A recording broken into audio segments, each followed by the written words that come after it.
It was over 3 visits and 15 years that Tischendorf removed the Codex for what he called research purposes. Some parts went to Leipzig, some to St. Petersburg, where the Tsar of Russia made a donation to the monastery. Tischendorf undoubtedly had the monks' permission to take the Codex away, but they insisted that it was only on loan.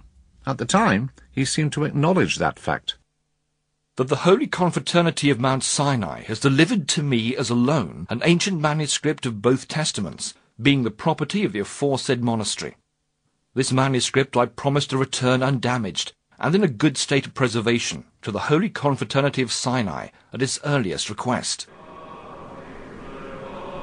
I'm now here in the museum of the monastery, and in front of me are some pages from the Codex discovered in 1975, and next to it is a piece of script which I think makes very clear the attitude of the monks here to Tischendorf. It says, "Certain folios of the Codex came to light among the new finds in the Tower of St. George. The monks of Sinai have never ceased in their justified requests for the return of their Codex." Given the fact that the 3 European countries which hold most of the Codex have no intention of returning any of it, you might think the monks would want nothing to do with the digital union of their holiest book. But Father Justin told me that the monastery has put its claims of ownership aside, for now, because it believes in the greater good of the Codex project. Not only in spite of our differences, but even preserving our differences, at the same time we can find a way to set aside these differences to accomplish something that is so important, which will make the text of the manuscript known and which will make it better appreciated by not only scholars but also by lay people throughout the world.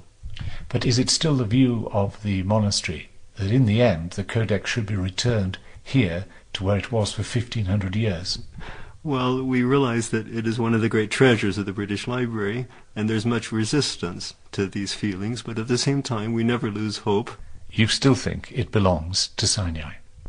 Certainly we do. Back at the British Library, Dr. Scott McKendrick hinted at the diplomatic solution to the contested claims of ownership. One of the essential parts of the Codex project is to agree an account of the fragmentation, if you like, of the Codex, to explain why it is in the various locations that it now is.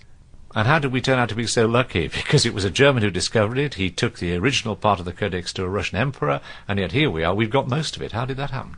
Well, the short version is that it was bought for the British nation in late 1933, and half of the price, which was 100,000, was raised through public subscription. In what was then perceived as a race to save the Codex, the perception was that this was owned by the atheistic Soviets and that it was at risk. In fact, it was just one of several items that the Russians were essentially trying to raise foreign capital through, and in very serious financial straits. But the perception was that it was saved for Christendom.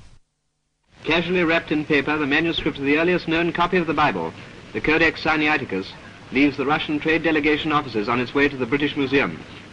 Mr. Maggs with the beard follows his trophy into the car. He has been the chief negotiator in the purchase of the Bible from the Soviet.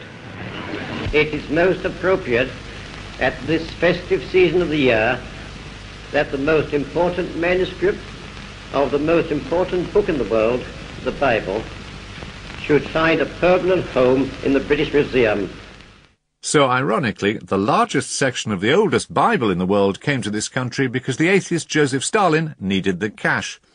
It's worthy of note that despite this being 1933, the middle of the Great Depression, the public raised £50,000, that's $2.25 million in today's money, so that the British could boast of their Codex. Tischendorf thought he had removed from St. Catherine's all the leaves of the oldest Bible, but as late as 1975 the monks came upon a locked door in the base of one of the towers, and inside they made some sensational new finds. Father Justin. It was in the new finds that they found 12 pages of the Codex Sinaiticus and 40 fragments that are now the monastery's collection of this manuscript. Those pages have only now been conserved, and they're only now being transcribed by scholars.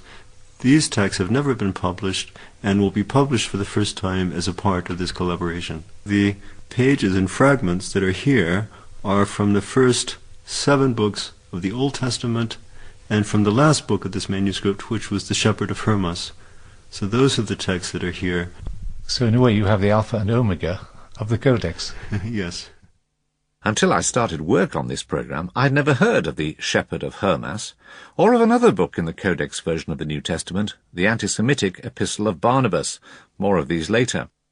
But just as an artefact, the Codex in the British Library is very impressive. Its Greek text is written without spaces between words, in 4 columns, on pages measuring 38 centimetres by 34. I have in front of me part of the Codex Sinaiticus that is here, and the thing that staggers me is the state of preservation. It's superb. I've seen the Dead Sea Scrolls. They're in a very patchy sort of state. Why is this preserved so well?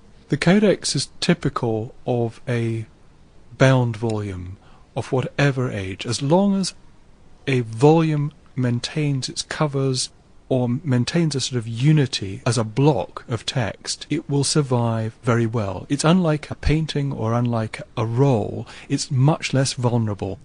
But if you compare it to the letter to the Hebrews, which is next door, which is written on papyrus, that's in not a very good condition. It's quite difficult to read. The papyrus is discoloured. It's obviously been eaten away at the edges. It's quite a contrast, isn't it? It's a huge contrast. Papyrus is an organic material, very different in terms of its makeup. It's essentially a mat of split reeds, whereas parchment is literally a skin, and it has a much greater strength. It holds together naturally. Parchment is almost indestructible. Scott McKendrick. For most of us, of course, what matters is not what the Codex is made of, or how well it has survived, but what it says, and how it differs from the Bible read in church today. Faced with differing texts, how can we know which is the truly authoritative one?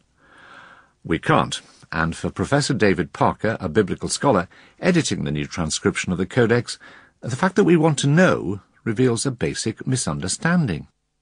Regardless of the fact that the manuscripts differ, we can see that there are different reports from early Christianity of what Jesus taught. And the obvious explanation says that they're interested in the spirit of Jesus instructing his disciples how to pray, but they didn't have a great deal of interest in exactly what Jesus said. So of course people are brought up to believe that these things are exactly true for all sorts of reasons, but it's using the wrong model of how people use texts. It's based on the idea of a printed text where it can all be the same, where everything is uniform across an entire tradition. But if you look at the reality of a different kind of tradition where things are copied by hand, where they're passed on by word of mouth, you won't have this adherence, particularly in early Christianity, to a strict letter being right.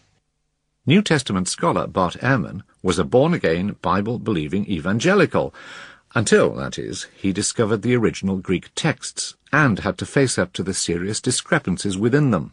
Today, he is chair of the Department of Religious Studies at the University of North Carolina.